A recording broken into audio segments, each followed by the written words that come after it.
नमस्कार, देवप्रकाशामध्ये आपलं स्वागत. आता इयत्ता 9वी मध्ये आपण पहिली 5 प्रकरणं बघितली. याच्यामधलं आपलं 6वं प्रकरण कुठलं बघायचंय?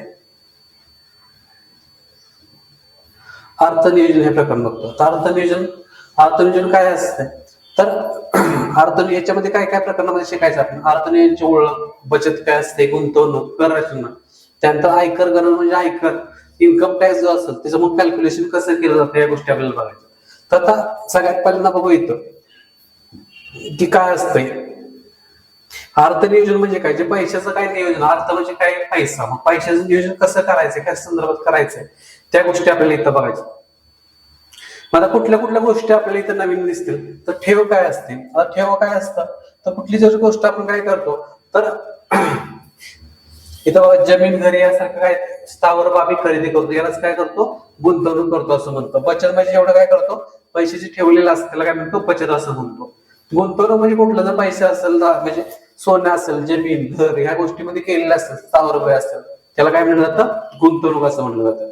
मग आता याच्यामध्येच अर्थनियोजन कशाला म्हणलं जातं की कुठला जो खर्च असेल किंवा येणारा स्त्रोत असतील त्याच्यामधलं काय करायचं, तर बचत असेल किंवा खर्च केला जातो मग ते जे असतंय मग त्याला काय म्हणलं जातं, अर्थनियोजन असं म्हणलं. मग अर्थनियोजनासाठी 2 गोष्टी विचारात घेतल्या जातात. कुठल्या कुठल्या गोष्टी तिथं, अपेक्षित आणि अनपेक्षित गोष्टी. कुठल्या गोष्टी लक्षात ठेवायच्या तिथं, अपेक्षित आणि अनपेक्षित. मग अपेक्षित आणि अनपेक्षित गोष्टी काय असतात त्या, तर काय लक्षात ठेवायचं आहे आपल्याला. अपेक्षित गोष्टी म्हणजे अशा गोष्टी की जे काय केलेल्या असतात, आपण गृहीत धरलेलं असतं की ह्या होणार आहेत गोष्टी, की यासाठी आपल्याला खर्च करायचा अशा गोष्टी. मग याच्यामध्ये कुठल्या कुठल्या असतील, मुलांचं शिक्षण असेल बरोबर, त्याच्यानंतर व्यवसायासाठी भांडवल, वाहन खरेदी, घराचे बांधकाम असेल किंवा खरेदी असेल, त्यानंतर वृद्धापकाळातील गरजा, म्हणजे ह्या गोष्टी कशा आहेत तर ह्या घडणार आहेत किंवा यासाठी खर्च करणं अपेक्षित असेल. ठीक आहे. पण आता ही दुसरी गोष्ट कुठल्या, तर अनपेक्षित घटना. अनपेक्षित घटना म्हणजे कुठल्या घटना, अशा घटना की ज्यांचं काय केलेलं असतं, आपण गृहीत धरलेलं नसतं की ह्या होणार आहेत अशा. आता आपण सांगू शकत नाही कुठली नैसर्गिक आपत्ती येणार असेल किंवा वादळ असेल, भूकंप असेल, पूर असेल बरोबर, ह्या गोष्टी काय केल्या जातात, गृहीत धरल्या नाही जात. मग अचानक आलं तर काय होतं, तिथं आपला काय होतं, तर खर्च असेल किंवा बाकी काय असेल गोष्टी बरोबर, तर केलेलं नियोजन काय होतं, तर वेगळ्या पद्धतीने आपल्याला नियोजन करायला लागतं किंवा नियोजन नसणारी गोष्ट काय होती इथं आपल्याला करावी लागते. कुठल्या कुठल्या अजून असेल, आजारपण असेल, अपघातामुळे झालेलं नुकसान असेल, आकस्मिक मृत्यू असतात. मग ह्या गोष्टीचं काय झालेलं असतंय, तर गृहीत धरलेलं नसतात, म्हणजे कशा असतात त्या अनपेक्षित असतात. मग काय ह्यांचा आपल्या जीवनावर काय फरक पडतो, काय प्रभाव, या आपण गोष्टी पुढे बघून घेतो.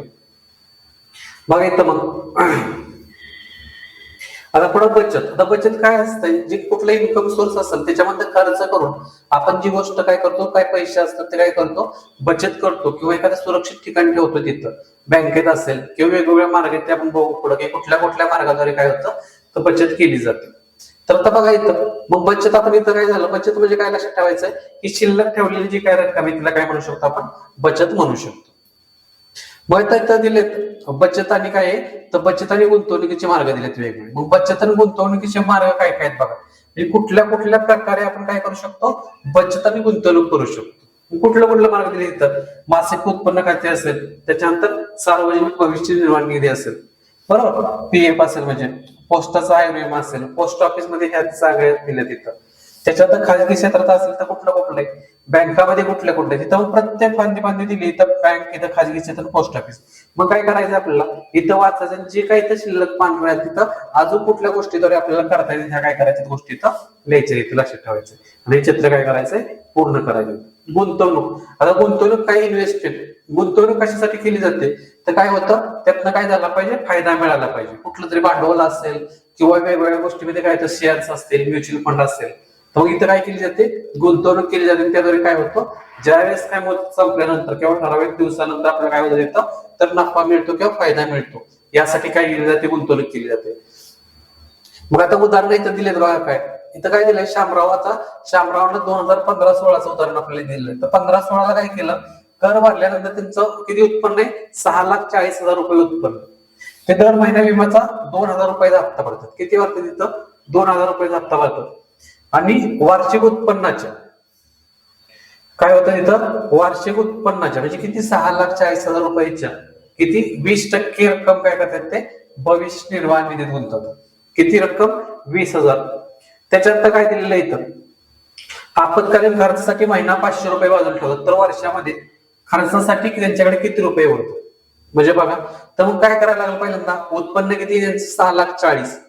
आता इथं 20,000 गुणिले 12, 12 काय केलं तर दर महिन्याला किती 2,000 गुणिले 12 केलं म्हणजे 24,000 रुपये कशासाठी गेले त्यांचे, विम्यासाठी केले. 6,40,000च्या 20% म्हणजे 1,28,000 काय केलं त्यांनी भविष्य निर्वाह निधीमध्ये गुंतवलं. आणि आपत्कालीन खर्चासाठी किती दर महिना 500 म्हणजे 6,000 रुपये. असं मग काय झालं तिथं 1,58,000 रुपये काय केलं त्यांनी नियोजित रक्कम त्यांची. आणि खर्चासाठी उरलेली रक्कम कुठली, 6,40,000 त्यांचं इन्कम आहे आणि 1,58,000 काय झालं तिथं त्यांचा ही जी नियोजित रक्कम आहे ती त्याला वजा केली म्हणजे खर्चासाठी त्यांना 4,82,000 रुपये काय झाले तिथं उरतात. मग अशाच पद्धतीने काय केलं इथं बघा. दुसरं उदाहरण आहे शहाचं इथं दिलेलं उदाहरण की शहाने काय केलं 3,20,000 रुपये बँकेत 10% चक्रवाढ व्याजाने 2 वर्षासाठी गुंतवले. आणि त्याचप्रमाणे काय केलं 2,40,000 रुपये त्यांनी काय केलं म्युच्युअल फंड मध्ये गुंतवले. मग आता काय झालं 2 वर्षानंतर त्यांना काय झालं बाजार भावात 2 वर्षापूर्वी म्युच्युअल फंड किती रुपये मिळाले 3,05,000 रुपये मिळाले. तर त्यांनी काय विचारलंय की कोणती गुंतवणूक काय झालेली जास्त फायदेशीर झालेली नाही. मग कोणती गुंतवणूक जास्त फायदेशीर, तर मग दोन्हीचं जर आपल्याला काय काढलं पाहिजे या रकमेचं 3,20,000 काय काढलं पाहिजे आपल्याला, तर चक्रवाढ व्याज काढलं पाहिजे किती होतंय. मग हे काढल्यानंतर ज्यावेळेस रक्कम काढली 3,20,000 आपण चक्रवाढ व्याज कसं काढायचं, सरळ व्याज असेल चक्रवाढ ह्या गोष्टी आपण बघितल्या तिथं. मग कसं काढायचं आपल्याला तर सूत्र इथं मांडायचं आपल्याला. सूत्राप्रमाणे केल्यानंतर आपल्याला काय मिळतंय तिथं तर 3,20,000 काय झाले तिथं 67,000 रुपये काय झाले तिथं तर व्याज मिळाले. मग 67,000 व्याज मिळालं तर किती मिळालं तर 21% व्याज मिळालं तिथं. किती मिळालं 21%. जर पूर्ण रकमेवर आपण जर व्याज काढलं त्याचं तर पूर्ण रकमेचं व्याज किती मिळालं 21%. बरोबर. आणि म्युच्युअल फंडामध्ये 2 वर्ष अखेर गुंतवले किती मिळालेली रक्कम किती आहे 3,05,000. वजा काय केली तिथे 2,40,000 वजा केली. का 2,40,000 तर ती काय केलेली गुंतवलेली रक्कम आहे. व्याज किती मिळालं 65,000. मग 65,000 जर टक्के काढले आपण तर टक्के किती मिळाले 27.8. मग हे काय झालं इथं आपल्याला 21% मिळतं म्युच्युअल फंडामध्ये 27.8% मिळाले. म्हणजे कुठल्या टक्केवारी जास्त आहे तिथं तर म्युच्युअल फंडामध्ये जी गुंतवणूक केली ती काय अधिक आहे. मग ह्या गोष्टी आपल्याला कळल्या पाहिजे कुठल्या बाबीमध्ये जास्त गुंतवली, कुठल्या बाबीमध्ये जरी गुंतवलेली रक्कम जास्त असली तरी मिळालेली टक्केवारी कोणी जास्त आहे म्युच्युअल फंडामध्ये जास्त आहे. याच पद्धतीने हे पण तिसरं उदाहरण आहे. मग इथं पण तेच करायचं आपल्याला. प्रत्येक उदाहरण जे काय दिलेलं आहे ते काय करायचं आपल्याला मांडून घ्यायचं. इथं बघा काय काय केलंय आम्ही 35,000 रुपये काही रक्कम 4% उरलेली 5% 1 वर्षासाठी गुंतवली आम्ही ताने. तर एकूण किती मिळाले व्याज 1,530. तर तिने वेगवेगळ्या गुंतवलेल्या रक्कम काढा. उत्तर काय करायचंय शब्दात लिहायचंय. मग काय करायचंय इथं काय करायचंय तर कुठली रक्कम आपल्याला इथं कुठली रक्कम मिळाली ती आपल्याला मांडायला लागणार आहे. मग त्यावेळेस आपल्याला काय होणार आहे दोन्ही रक्कम मांडल्यानंतर काय होत आहे तर व्याज किती मिळतंय तर आपल्याला किती आलं पाहिजे व्याज त्याचं तर इथं 1,530 काय मिळालं पाहिजे व्याज आलं पाहिजे हे लक्षात ठेवा. बघा इथं संवाद दिलेला काय. आता याच्यानंतर इथं पालकाला दरमहा पाठवलेला रकमेपैकी 90% रक्कम ती खर्च करते आणि महिना 120 रुपयाची बचत करते तर तिला पाठवण्यात येणार रक्कम काय. मग आता काय होतंय महिना 120 90% रक्कम खर्च करते आणि 120 बचत करते याचा काय झाला अर्थ तर मग आपल्याला कळलं पाहिजे की टक्केवारीमध्ये दिलेलं इथं. तर याचा अर्थ कसा झाला बघा 100 पैकी किती हे करते ते 90 खर्च करते. बरोबर. मग 100 पैकी 90 खर्च करते मग राहिले किती 10% म्हणजे किती राहिले इथं 120. तर एकूण रक्कम काढायची म्हणजे आपल्याला किती काढायची 100 पैकी किती. मग या पद्धतीने मांडता आला पाहिजे. म्हणजे असं कसं 10% म्हणजे 120 कारण बचत किती आहे महिन्याची 120 आहे. 120 म्हणजे किती 90%. कुठलीही रक्कम टक्केमध्ये असेल ते किती असते ती 100% असते. हे काय लक्षात ठेवायचं. 100 रुपये असतील तर किती रुपयामध्ये फक्त आपण समजायचं घेऊ इथं 100 रुपयाला दिलं तिला तर किती रुपये खर्च केले 90 रुपये म्हणजे तिची बचत किती होते 10 रुपये. जर टक्केमध्ये आपण फक्त घेतलं समजायसाठी म्हणजेच काय अर्थ झाला याचा 10% म्हणजेच 120 तर 100 म्हणजे किती. मग आपण काय करायचं तिरकस गुणाकार 120 गुणिले 100 भागिले 10 या शून्याला शून्य गेले इथं ना 1200 म्हणजे तिला दिलेली रक्कम किती आहे पालकाला किती रुपये पाठवले जातात तर 1200 रुपये पाठवले जातात. 1200 रुपयापैकी 90% रक्कम खर्च करते. 90% खर्च केल्यानंतर किती राहते? 120 रुपये राहते. म्हणजे जर खर्च जरी विचारला आपल्याला 1200 वजा काय करायचं आपल्याला 120, म्हणजे काय आलं तर 0.8, त्यानंतर 0 आणि इथं 1, म्हणजे 1080 रुपये काय करते ती खर्च करते आणि 120 रुपये बचत केली जाते. अशा पद्धतीने आपण काढू शकतो. हे टक्केवारीचं आपल्याला उदाहरण, टक्केवारी असेल, सरळ व्याज असेल, चक्रवाढी, या पद्धतीने त्याच पद्धतीचं उत्तर देतं. इकडे बघा शेकडा तोड नफा तोटा आला. इथं काय येतं? 50,000 भांडवल काय केलं चालू केलं, त्यात 20% तोटा झाला. दुसऱ्या वर्षी काय केलं त्यानं? उरलेल्या भांडवलात मिठाईचा व्यवसाय चालू केला, तर त्याला काय झालं? 5% नफा झाला. तर मूळ भांडवलावर त्याला किती शेकडा नफा किंवा तोटा झाला. मग हे आपल्याला दोन इथंही करायला लागणार आहे. पहिल्यांदा काय काढायला लागले तर 50,000 20,000 तिथे 20% तोटा काढायला लागेल. मग 20% तोटा कसा काढणार तिथं बघा. इथं मग कसं घेता येईल? 50,000ला 100ला 20, तर 50,000ला किती? बरोबर. किंवा हे आपण असं पण काढू शकतो की जर 80 रुपये, 100 रुपयातले 80 रुपये जर उरत असले, काय होतं? 100 रुपये दिल्यानंतर 80 रुपये उरणार, कारण 20% तोटा झाला. 100 रुपयातले 20 रुपये काय झालाय? लॉस झालाय तिथं. मग 100ला 80 तर 50,000ला किती? मग कसं म्हणायचं? 50,000 गुणिले 80 आणि छेदामध्ये 100. 1 2 1 2 0 गेले, 85 40, म्हणजे काय झालं तिथं? 40,000 रुपये काय झाले तिथे उरले. 10,000 रुपये तिथे काय झालं? त्याला तोटा झाला. मग 10,000 रुपये तोटा झाल्यानंतर काय केलं त्यानं? ती 40,000 रक्कम घेतली आणि काय केलं तिथं? तर पुन्हा व्यवसाय चालू केला. 5% त्याला काय झालं? तिथं नफा झाला. मग तो नफा पुन्हा काढला पाहिजे. तर 40,000ला 100चे तर किती रुपये झाले? 105 झाले, कारण 5% काय झालाय तिथं? नफा झालाय. मग 40,000ला किती? मग 40,000 गुणिले 105 आणि छेदामध्ये 100. 1 2 ह्या शून्याला शून्य गेले इथं. 105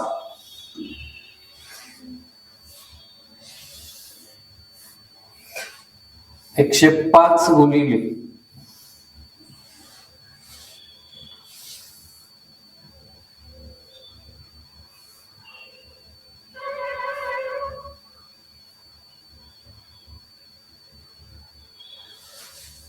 मग इथं काय झालं? 105 गुणिले काय करणार आपण? तर 40,000 करणार तिथं, आणि तिथं काय करणार आपण? उत्तर काढणार आहे. ठीक आहे. त्याचप्रमाणे काय करायचं? बाकीचे उदाहरण आपल्याला तिथं करायचं.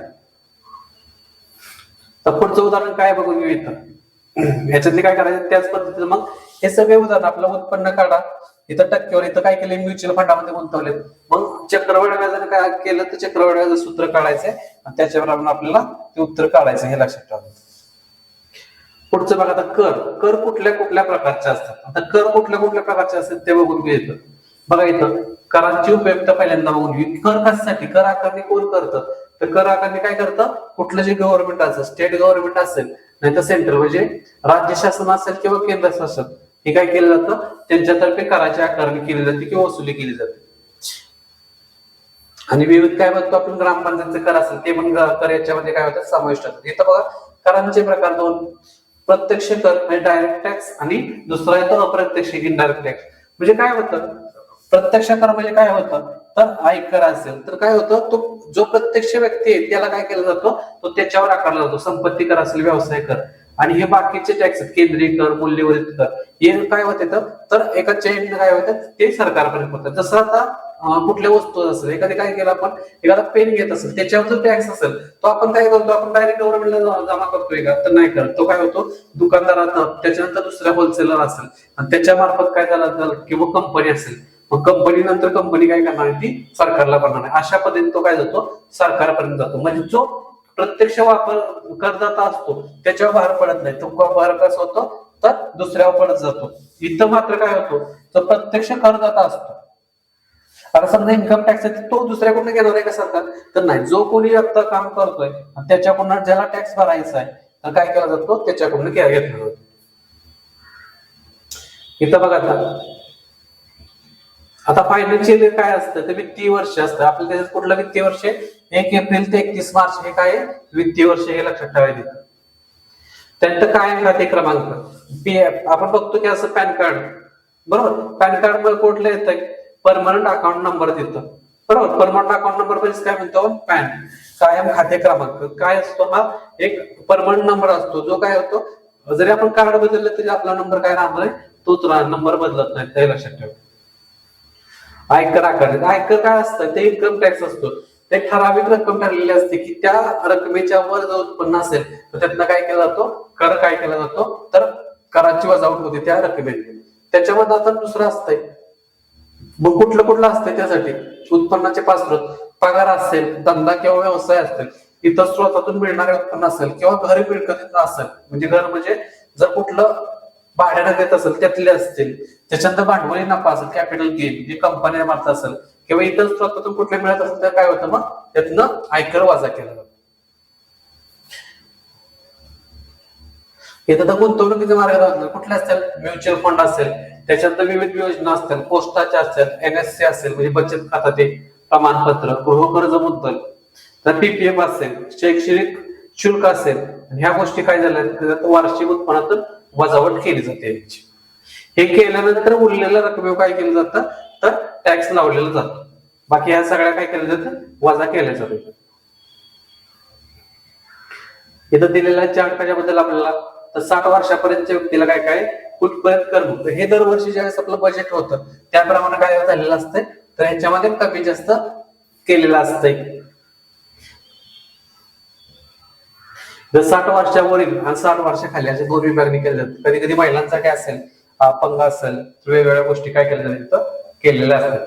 हे सरकार काय करतं? त्याच्या ते तरतूद केलेले असते सरकार. इथं बघा आता, मात्र यांचे वय 50 आहे, त्यांचे वार्षिक उत्पन्न किती? 12 लाख रुपये. 12 लाख रुपये त्यांचं वार्षिक उत्पन्न आहे. त्याच्यातनं काय झालं?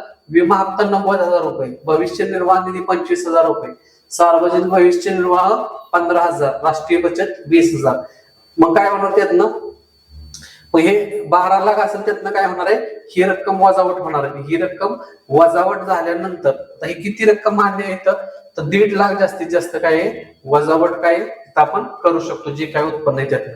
मग किती टॅक्स लागणार आहे? इथं मात्र त्यांना किती टॅक्स लागणार आहे? 10,50,000 जी रक्कम आहे त्याच्यावर काय लागणार आहे? तिथं टॅक्स लागणार. म्हणजे बघा इथं की 30% जर टॅक्स धरला तिथं, मग 30% धरल्यानंतर 10 लाखापेक्षा अधिक आहे म्हणजे किती लागलं तिथं? 30,000. 30%, 100ला 30 रुपये, याच्याप्रमाणे किती झाले तिथं? 1,27,000 रुपये काय झाले तिथं? टॅक्स तिथं कट होणार आहे, हे लक्षात ठेवायचं. त्याच्यानंतर ऍडिशनल काय होणार आहे? त्याच्यामध्ये 2% शिक्षण उपकर व 1% माध्यमिक व उच्च शिक्षण उपकर असे 2 लागल्यानंतर इथं काय होणार आहे? तो पण त्याच्यामध्ये ऍड होणार आहे. आधीचा आहे किती? 1,27,000, त्याच्यानंतर हा ऍड झालेला आहे. असं एकूण किती त्याचं टॅक्स कट होणार आहे? तर 1,31,325 रुपये काय होणार इथं? टॅक्स कट होणार आहे. इथं पण दिलेलं आहे. मग ह्या आपल्याला कळलं पाहिजे की किती टक्के आपल्याला कट करायचं आहे. इथं किती आहे? 1.5 लाख कपात काय जास्तीत जास्त मानले. पण जरी ती काय झाली इथं 1 लाख, जरी 1,80,000 जरी होत असली तर किती कपात मान्य तिथं लक्षात ठेवायचं आहे? तर 1,50,000 रुपये.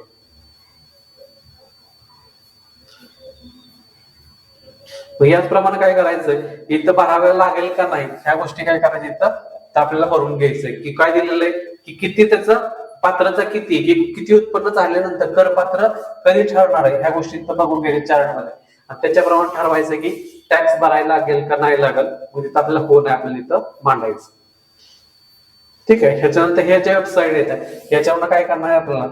तर कुठल्या कुठल्या इन्कम टॅक्स कॅल्क्युलेटर मेनू मिळतं, जे आपल्याला किती काही इन्कम टॅक्स होईल ह्या गोष्टी आपल्याला कळून जातील. पुढचं तर बघू. पुढचं प्रकरण सांख्यिकी. आता सांख्यिकीमध्ये काय असतंय? तर सांख्यिकी जोड स्तंभालेख असते, विभाजित स्तंभालेख. स्तंभालेख म्हणजे काय माहिती आहे आपल्याला?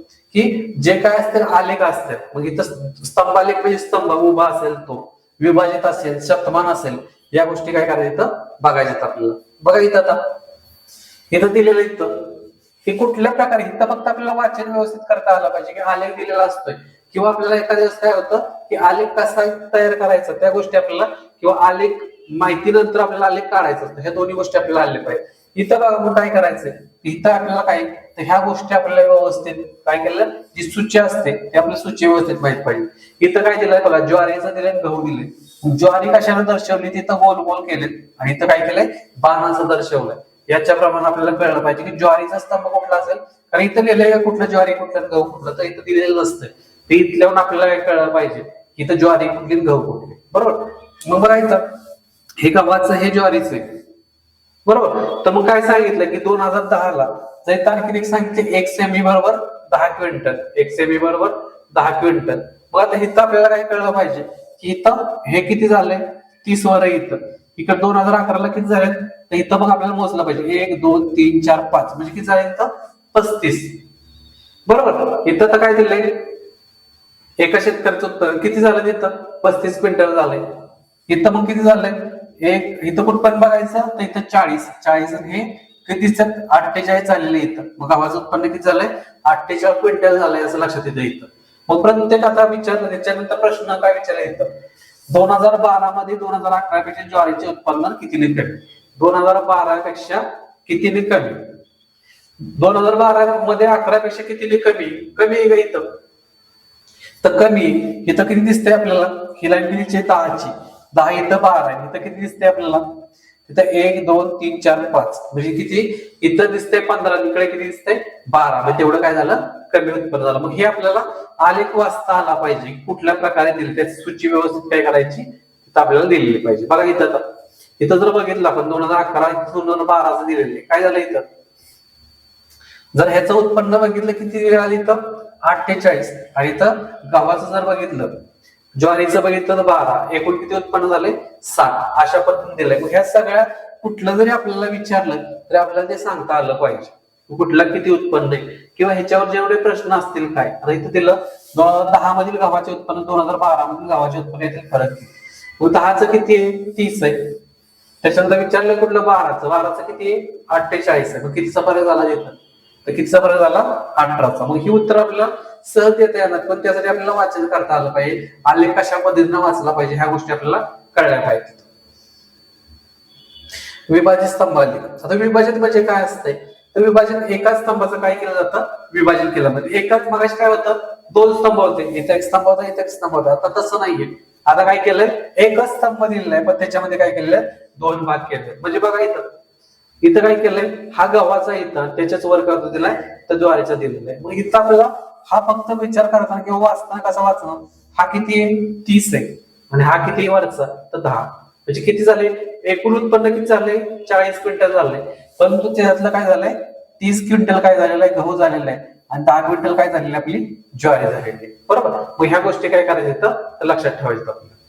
आणि त्याच्यानंतर इथं पण आपल्याला लक्षात ठेवायचं आहे 1 सेमीवर काय दिलं इथं 5 क्विंटल दिले, या गोष्टी पण आपल्याला कळल्या पाहिजे.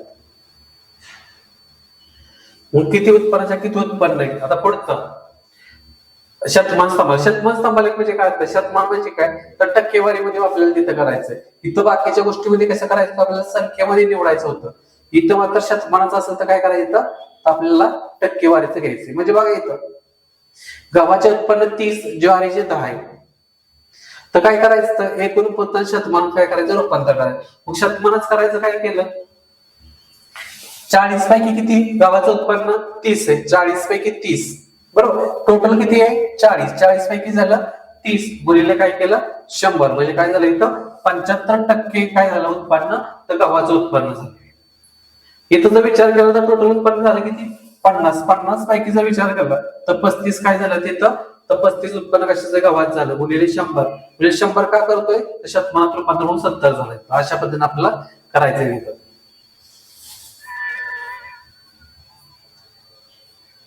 प्रत्येक वेळेस आपल्याला तेच करायचं काय करायचंय टक्केवारी काढायची, टक्केवारी काढल्यानंतर आपल्याला जे काय ती उत्तर मिळणार आहे. इथं बघा काय काय कुठलं दिलंय हे जर खाली आपल्याला दिसतंय ते कुठलं दिसतंय ब्लँक दिसतंय तर दिलंय अन्नधान्याचा आहे तिथं तो दिसत नाही हा कारण फक्त इथं आपल्याला दिसतंय इथे की कुठलं आहे ह्याच्या खाली कुठला आहे तो अन्नधान्याचा आहे बाकीची दिलेले त्या गोष्टीचं याचं मग काय करायचंय शतमानात रूपांतर करायचं आपल्याला किंवा किती टक्केवारी त्यांची ते काढायची. इथं बघा दिलेलं आहे 60% अन्नधान्य 10% कपडा लत्ता 10% शिक्षण 5% वीज एकूण काही इतर 15% असे मिळून ते टक्केवारी केलेली आहे. मग असं टोटल किती झाले इथं 100% झाले. मग 100%ची विभागणी कशी कशी झाली ते आपल्याला दिलेली आहे. मग अशाच पद्धतीने काय करायचं इथं शतमाने जवळच्या पूर्णांकात घ्यायचं, जवळच्या पूर्णांक कुठला आहे तो घ्यायचा आहे तिथं आणि त्याच्यावर दुसरं काय करायचं आपल्याला, तर उत्तर काढायचं त्याच्यामध्ये. बघा इथं दिलेले मुलग्यांची संख्या 1000, मुलींची 960, म्हणजे एकूण किती, 1960. 1960 पैकी मुलं किती आहेत, 100. गुणिले 100 केलं तर आपल्याला टक्के किती मिळाले, 51. आणि मुलींचं किती असणार इथं, 49 असणार. कारण टक्केवारी असताना काय असते, कायम 100 मध्ये हे असते, आपण बघितलंय ते. मग इथं लिहिताना कसं लिहिणार आहे बघा, इथं काय केलंय मग 1900. मग 1900 पुन्हा कसं होईल, इथं जसं 1960 लिहिलं तिथं आपण काय लिहिणार, 1900. 1900 पैकी 1000 गुणिले 100, त्यावेळेस आपल्याला टक्के मुलांचं मिळून जातील. मग मुलींचं टक्केवारी आपण काय करणार आहे, काढणार आहे. सांख्यिकी. आता सांख्यिकी मध्ये काय, स्टॅटिस्टिक मध्ये काय येतं, तर जे काही माहिती असते त्या माहितीच्या आधारे काय करायचं आपल्याला, ही सामग्री असते सगळी, त्याच्या आधारे सगळी हे बघा येतं. त्याच्या 2 प्रकार पडतात, एक प्राथमिक सामग्री आणि दुय्यम सामग्री. प्राथमिक म्हणजे काय असतं, जिथं काय होते, तर संकलन करण्यास काय होतो, जास्त वेळ लागतो. म्हणजे बरीच सामग्री तिथं असणार आहे. अद्ययावत तपशील असते, म्हणजे काय असतं, तर तिथं अद्ययावत असते, जे आपली अद्ययावत